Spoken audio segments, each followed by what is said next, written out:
welcome as always. I am Sean. This is In the Mixer, episode 56 of our Pentagon Challenge. If you haven't caught up from last week, please go and watch the last episode. It's going to bring you up to date on the season that we've had so far, all the fantastic stuff that we've got work going on in Monaco. And then this week, we're going to be focusing on the knockout rounds of the Champions League. Potentially, it could all end today, or we could go throughout the course of the entire week, bringing you different knockout round ties against some of the best teams in Europe as we look to get that last Champions League title. Now, the FM21 cycle isn't expected to continue much further beyond this week, maybe into next week a little bit as well. So I'm desperate to try and get that final title so that we can close out that silhouette over on that side. I don't know what direction I'm pointing anymore, but very, very keen to have a big week on the channel. Very keen to bring you guys as much football as possible and very keen to test ourselves against the very best that club football has to offer. So let's jump in and let's see how we've gone and bring you guys up to speed. Right, first and foremost, we'll start at the very, very start. So we're going to play Inter Milan in today's game. It's going to be the first knockout round, both home tie and away tie. We've got a couple of games in the league in between that. So far, our Champions League campaign has been going quite well. You can see in Group C, we actually topped the group, 16 points, 5 wins and 1 draw during that period. No defeats at all to speak of. The draw was at home to Real Madrid. We did comfortably beat Real Madrid away from home as well. 2-0, they had very few chances, very few opportunities, which has me excited. Like, I think if we can beat Real Madrid at the Bernabeu, surely we can kind of hang in there with a whole bunch of the other teams in this competition. But it is worth noting Atletico Madrid, who did beat us in the Euro Cup or the European Super Cup earlier this season, they are kind of like the top dogs in Spain at the moment. Real Madrid have dropped off a little bit. Still Champions League every year, still top 3 every year, but they're definitely not like winning consecutive titles the way that they have been for a fair part of the last decade. In the real world anyway. We're in 2045 at this point, so who knows what they've been doing in the game universe. As far as the league is concerned, we're still sitting pretty at the top of the division. We haven't gone undefeated. We did lose an early season game to Olympique Lyon when they were playing quite well at the start of the season. They've dropped off a little bit, but we are still 9 points clear of second place PSG and 10 points clear of Lyon. We did get a revenge victory against them a couple of games ago, a 1-0 victory at home. So they're a good side, but we are still, at the moment, the top side in France. And we will take some catching in the second half of the season because there aren't actually that many more games to be played in the league campaign. But we've got the most goals for, we've got the best defensive record, the highest goal difference, 68 points. Like, we're flying as far as French football is concerned. French Cup, we've lost again on penalties to PSG, which is for the second year in a row. This time at the quarterfinal stage. I think last year it was the semi-final stage. Quite frustrating, quite annoying, but we did go through on penalties against Marseille the round before, so maybe we just used all our penalty luck in that portion. We are still on track to maybe get a treble if we win the league, the Champions Cup, and the Trophy de Champions. That doesn't really count, does it? But really, I would happily lose all the rest of them to just get that Champions League trophy, which probably isn't the best attitude. But having a better look at Inter Milan, they're managed by Georges Ulti, who I think starts the game as the manager of Fortuna Sittard, and then he was the Dutch manager, the national team manager at Sevilla, then again the Holland national side, and he's been at Inter now for a couple of seasons. Not bad, but not spectacular. He's won a bit though, especially in his time at Inter. So he won the Euros with Holland in 2036, and that's really kind of where he made his name. And then last season with Inter, he won the Super Cup, the Italian Cup, and the Serie A, so a treble for him. In Italy, again this season, he's won the Super Cup. Obviously, those other jobs still a little bit open. Inter are comfortably at the top of the table, 5 points clear in the Serie A as well. So they're going to be a big challenge for us, make no mistake. In the league, they've got this guy up amongst the goals, Ningxie Liu, a Spanish 29-year-old advanced forward who doesn't look too bad. 19 finishing definitely jumps out at you, as do some of his off-the-ball traits. Highest average rating, they've got Ricardo D'Agostino, who I tried to get for ages when he was a wonder kid, but they just wouldn't talk to me about him at all. At various points, he's wanted to leave and been wanted by other clubs. If he comes on the radar, he might be someone that we try and swoop in and get. He'd be a very, very good right-sided central midfielder. 20 dribbling, 15 crossing, 18 first touch, 20 agility, 18 acceleration, 17 pace, stamina, and strength. He's a very, very good all-round player. So he's one to keep an eye out for. Nobody else really jumping out at me. Clean sheets, here we go. Nicodemo Malatesta, Italian international, 29 years of age, but only 22 caps to his name. He looks alright, not super spectacular. I think they're more a combination of quite a few different parts, and that's where Inter's strength lies. Got a few elite players in there. Sheikh Diallo over on the left-hand side. He's a French international. He doesn't look too bad. Maybe one to keep an eye on, 26-year-old, used to play at Marseille. If he goes back on the transfer market, maybe we try and bring him home to France. Speaking of our squad, though, It's been pretty good. There's been a couple of knocks here and there. Moya picked up a knock. He was getting an extended run in the side up until that point because he was starting to complain a little bit about his playing time, but Toniko will come back in. Effectively, everyone's been playing really well. Valba, again's got 42 goals in 37 appearances, just ridiculous scoring from the Brazilian wonder kid. Toniko's chipped in with 23 and 29. Good amount of goals from midfield as well. Moya's chipped in with a couple in the 8 starts that he's made, which is it's a pretty good strike rate, to be honest, 5 in 8. Especially considering how often he comes off the bench in like the last 20 minutes of a match. It's pretty impressive stuff. Assists, no surprise, Cherki and Van Hout are the two on the wings that are really providing the majority of the goals for us. Dahoma in midfield's also progressing quite nicely. You can see we've got quite a few wonder kids on the books. We couldn't quite get a full 11 out there of wonder kids at the moment, but definitely something that I think we'll look at in the future to try and get out there on the park.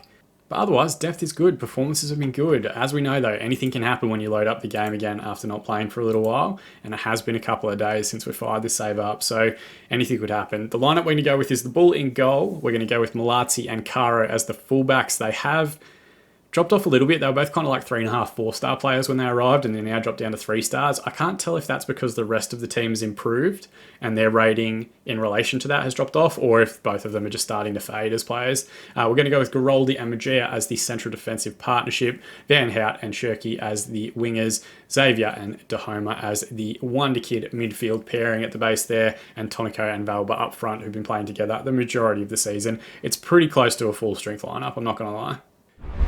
All right, looking at the Inter lineup, they've got a 4-3-3, but it's 2 defensive midfielders, and Ivan Carlos is in there, I've just noticed. We actually played with him, of course, when we were at River Plate. That's where he made the jump to. I completely forgot about that. So it's another instance and another tie where we're coming up against a player that we have coached against previously, which is fascinating. We did it last year in the Europa League. We're doing it again this year in the Champions League, and hopefully he doesn't have too good a performance.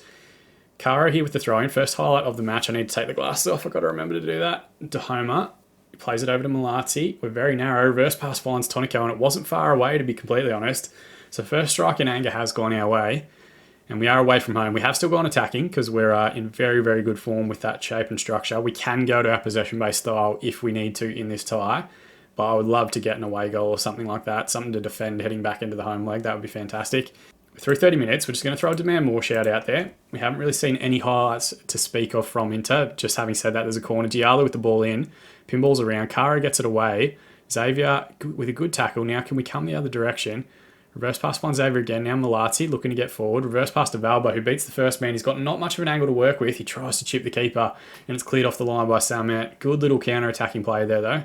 Oh, they've got Andrew Slate in there as well. He was actually going to be our captain, and we sold him right when we first arrived in Monaco because he got really upset about wanting to go to a club in the Champions League. I forgot about him as well.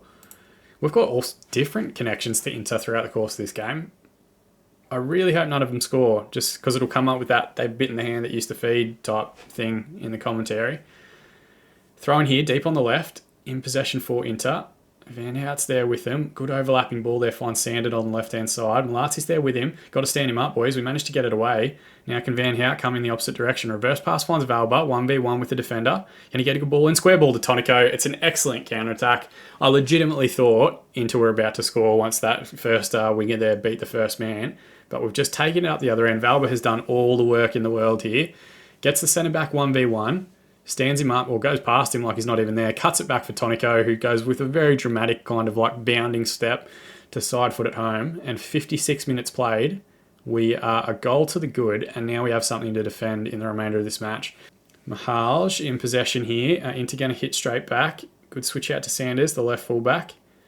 Seems to be making good routes forward. Reverse pass for Magia. Magia should have got there. It's Ningjae Liu, who we spoke about. 14th goal of the season for him. And they have immediately equalised with their first real shot on target that we've seen in the game. Good reverse pass here from Mahard. Then Liu tries to play it out to Sanders. Sanders with just a 1-2 pass, and Magia should have done better. He was in front position. He really should have gotten at least some sort of angle in front of Liu just so he didn't have that strike at the angle. And it does take us up to the hour mark, so we're going to hit pause. Oh, there's a highlight coming. Let's do our subs, and then let's see how the highlight plays out. Cherki's going to come off for Bonvini, who's declared himself for the Liechtenstein national team, which I didn't really see coming. And we're just going to go head over heart. We're just going to get some bodies out there that have got a bit of fresh legs. So we're going to replace the 2 wingers. We're going to replace the box-to-box midfielder. And if we have to, we might drop off a little bit deep and just try and defend the away goal that we've won. But Caro's in possession here. Across to Dahoma. Now Xavier. Out to Cherky. He's about to come off. Can he beat a couple of men and get an assist before he does? Caro towards back stick. It's cleared away. Dahoma should get it again. Moves out to the right-hand side now. Van Hout with the reverse pass to Valba, and he's found the near-post finish. Valba might be the best player I think I've had on Football Manager 2021. I know that's ridiculous to say when he scored like 60 goals in the league last season, but the fact that he's still only 20, the fact that he has now got probably 50 goals this season, and we're still relatively early in the year, there's a lot of football to still be played. Absolutely ridiculous, and that is a wonderful, wonderful finish to give us the 2-1 advantage. Yes, we will proceed with tactical instructions. Yes, I'll throw a Van Moore shout out there. And yes, we've got the ball here with Caro from a throw-in. Oliveira's going to come the other way, though, for Inter. Counter-attacks on. Lou from the wide left area, and he finds the finish. That made it 2-2. At least we've got away goals, but that's pretty poor defending again. I think it's Magia again who's been beaten in the build-up here. We'll check it out here in 3 dimensions. Oliveira plays the ball in behind for Magia. Magia runs away from it and then can't get to Lou, who takes 2 touches inside the 6-yard box, which shouldn't be happening at any point. Maybe the keeper should have come out. Maybe the defender should have come out. Maybe I need to put the glasses back on, because I've definitely got Monaco tinted lenses in at the moment. Ball over the top here for Tonico. Can he find the finish wide area? That is an incredible finish. It's a long ball football, and it's his 25th goal of the season. Dahoma's just picked it up here at the base of midfield. No one comes to him on his favourite left foot. Just punts a ball in between the left back and the centre back, and Tonico's got no angle to work with at all, and just rifles that back across the goalkeeper. This is what we do. We just score goals. And we just basically continue to bombard teams. We don't do clean sheets, basically, at the moment. Speaking of, here they've come the other direction. They've scored again. Why do I open my mouth? Ricardo D'Agostino gets a goal. What happened here in this highlight? Let's check it out in 3 dimensions. Garbelli with the ball in. It's headed back across by Slate. And then I think Dahoma tried to clear it, and it actually hit Lou on the way out. And we had a few bodies in front, so we couldn't get the clearance in there. So 3-3. Going to throw one more Demand More shout in there with 10 minutes remaining. Corner to be taken by Inter. Cleared away. Valba with the flick on headed towards Tonico, but Slate gets there first. Thibault back to Slate. Reverse pass to D'Agostino. They found the finish. They've taken the lead for the first time in the tie as well, which is crazy. The amount of goals in this one, absolute thriller. Wasn't there a game where like Tottenham beat Inter away at the San Siro back in the day? It's the only thing that I can really think that's coming to mind as far as Champions League 4-3 games are concerned. Italian teams classically don't concede that many goals, so you don't see it all that often. Oh, we've got an injury as well. Caro, we're going to finish the match with 10 men, which is very disappointing, because I cannot make any more substitutions. What can I do here? Can Bonvini fill in at left wing back? Can Tonico fill in at left wing? Can Valba just play on his own up front for the last 5 minutes of the match? Hopefully that's not anything that's going to keep him out of the second leg. They've got a corner here again, a free kick here again from the corner. Thankfully, just out for the goal kick. Corner again, near post flick on header there from Slate, just beyond the far post. I think the ball had it covered. But this late little flurry here from Inter has definitely given us cause for concern. It's a 4-3 defeat in the first leg. I'm just going to say I'm not happy with the performance. Everyone seems okay. Caro and Giroldi are a little bit demotivated. But definitely it's all to play for in the second leg. We can definitely beat them and score a few goals, I think, at home. Looks like Caro's going to be out 4 to 5 weeks. That's very disappointing for him. How many weeks until the second leg? Just under a month. I don't think he's going to be back in time, which is really upsetting. We've got games against Lorient, Dijon, and PSG in the league itself. I think what we'll do is, magic of editing, we're going to jump forward to the second leg into now. We'll go through the lineup, and I'll let you guys know about the results of those league matches. All right, jumping back in, magic of editing, we are forward a couple of weeks. So we had a good 3-0 victory against Lorient, a good 3-0 victory against Dijon, and then an excellent 4-2 victory away at PSG, which was pretty important for us. Valba, again, the star, getting a hat-trick in that one. Moya also got a decent goal in what was a pretty, not rare start for him. I think it's like his 10th start of the season, but we're just trying to keep him happy at the moment, and it sets us up nicely for the game here against Inter. They've got some issues. They've got Roland Gross, Vincenzo Cordier, Anil Chivchi, I think that would be, and Nicholas Jacob, pretty much all in doubt. We've got Van Hout and Alberto Cara both doubtful. Neither of them will actually play. If we have a look at the side, I just don't really want to risk him. Cara's not back for another 6 days. Van Hout's not back for another 3 days. I think we can win this game with Mongonza stepping in on the right-hand side. And Ficaro and Selmo Zamora will do a bit of a job on the left wing back spot there. He also came out as gay the other day, which is always fantastic when that happens in one of your long-term saves. Because, visibility and inclusion, it all counts towards it all generally being more accepted and more openly spoken about. So thrilled to get him out there on the park as well. All right, looking at that's the Monaco lineup. We don't need to look at that one, but let's see how Inter might have changed their lineup for this second leg. And they're still playing that 4-3-3, two at the base of midfield. Carlos has switched sides. I need to get these up on the top of my head because I can't see shit. D'Agostino and I think it was Lou. They're the two to watch out for. They're the ones that did the damage in the first leg. Other big ties, Barca playing Man United. Barca have just gone a goal ahead inside the first minute. PSG playing Arsenal. We'll check in on more of those in a moment. First highlight of the match though, long ball forward. D'Agostino gets goal side of Zamora. He's very far wide right. Just stand him up, boys. Magia does well to send him backwards. Samet with a deep ball in, and the ball comes out and claims authoritatively in his goal. Long ball forward, Tonico tries the flick on header. Slate reads it well though. Now D'Agostino again, who's been all over it these opening few minutes. Magia with a good tackle. Cherki can turn. He's gone long towards Valba. Flick on there, finds Tonico. Wide left area. It's a similar area to where he scored in the first leg. Would have been a huge goal just to try and settle the nerves. If we get an early goal, they've got to come out a bit. Square ball to Valba. We've got the early goal. What am I talking about? 50th goal of the season for Valba. That is absolutely ridiculous. We lead on away goals, 4-4 on aggregate. It is good little play here as well. Cherki finds Tonico on the reverse pass. He just cuts it back towards the penalty spot. Valba does what he does best. Resting heart rate of a 100-year-old turtle. Rifles it into the back of the net. Please let that be the first of many. Let's not make this like a tense 1-0 victory. Can we win by 3 or 4? Malazzi in possession here from the throat. Cut back finds Valba. Ball back stick towards Cherki. It's his 8th goal of the season. He probably should score more, but he assists so many this year. And we were talking about Malazzi dropping off a little bit. Maybe he's just heard me. And good little reverse pass. Finds Valba. Cuts it back to Malazzi. Ball back stick to Cherki. The defence probably should have done better, but he side foots it home on his favoured left foot into the far post. And 19 minutes played. We are 2 goals up. Inter are going to have to score at least 2 if they want to get back into this tie. PSG just fallen behind to an Arsenal penalty from Britos, our ex-player. I'd love to get Britos back at the club. If this, not back at the club, he's never been to Monaco. You know what I mean. Tonico in possession though, wide left area. It's headed away, and they might come here on the counter. It's Diallo, the French left winger, getting goal side. And tell you what, it wasn't the most powerful drive, but it wasn't far away from the far corner. And 5 minutes to be added on. 5 minutes at the end of the game. 2 minutes to be added on.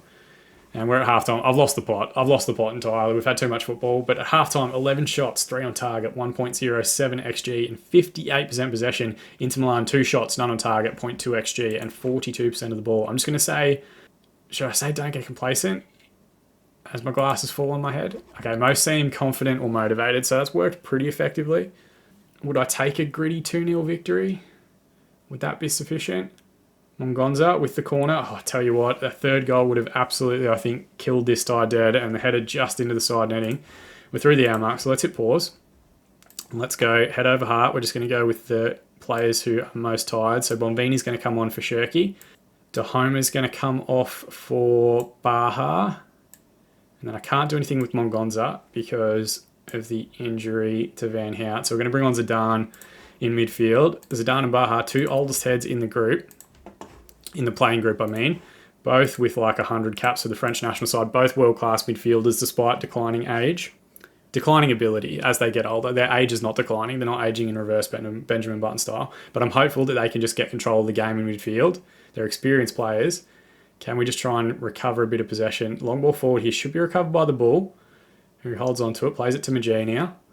Out to Mongonza, who's done pretty well, it must be said. Sets a ball down the line for Valba. What can he do in wide right area? Goes down in the box. Vinicius, not the Real Madrid Vinicius, but a different regen player. Referee's going to run all the way over to the touchline because we must have this happen every single episode. Just give the penalty or not. Or Football Manager, make it an option. Please make it an option. They've said no penalty, so I think it's a free kick in a wide area. Bombini to take on his left foot. Looks towards back post. It's headed away by Slate. Zidane should be able to get there. Can he get a good ball back in the box? It's not the greatest ball. Zamora will recover though, and the highlight comes to an end. Barcelona 2-0 up. I think if they get a third one, they overturn a first leg deficit against Manchester United, which would be very interesting. Mongonza, reverse pass there. Now it's just cut out. Scotta, overlapping run here from Samet. Inter are definitely committing men forward. Sanders to Mongonza. We've won it back in a great area. Now Mongonza tries to send Tonico on the crossfield switch. Can he find the finish? He goes near post. It's just clipped the base of the post and gone out. Excellent counter-attack, though. If they could continue committing fullbacks forward, we're probably going to get another goal, I would think, on the counter-attack, unless they score, and then the restart is the goal kick-off. Oh, Jesus, it's pinballing around. Majee gets it away. Now Tonico tries to come the opposite direction. Corner to be taken by Bonvini. Comes back out to him now. Can he get a good strike on goal? He can't. Malatesta in the Inter Milan goal with a good save. 2 minutes to be added on. Can we hold on here? Bonvini in possession. Back to Zamora. Reverse pass to Tonico. Can he find a square ball towards Valba near post? And it's a good save again from the keeper. Why don't we want to get this third goal to seal it? We're through the 2 minutes now, and the referee calls full time. It's an excellent comeback win. 5-4 on aggregate, 2-0 on the day. Phenomenal performance from the boys. I'm going to say, really proud everyone's managing to turn around the first leg deficit, and everyone seems inspired and motivated. That's exactly what we need. Now, what does that mean for our next leg? Doesn't quite tell us yet. All right, we've got to find out who we're playing, don't we? Jumping forward, the quarterfinal and semi-final draws are taking place, so we might as well watch them. Let's just set it to automatic draw. Some big teams in the pot. I'll just call them out as they're drawn out. Real Madrid, who we played in the group stages, they're going to play Man City. That's a big tie. Arsenal, who we haven't really played yet, are playing Borussia Dortmund. Man United, who got through against Barcelona, are playing Ajax. We're going to play Liverpool, and we're going to start with the first leg at home in the quarterfinals. That's absolutely huge. How have they been travelling in recent history? 8 Champions League wins, but most recent in 2024, 2025.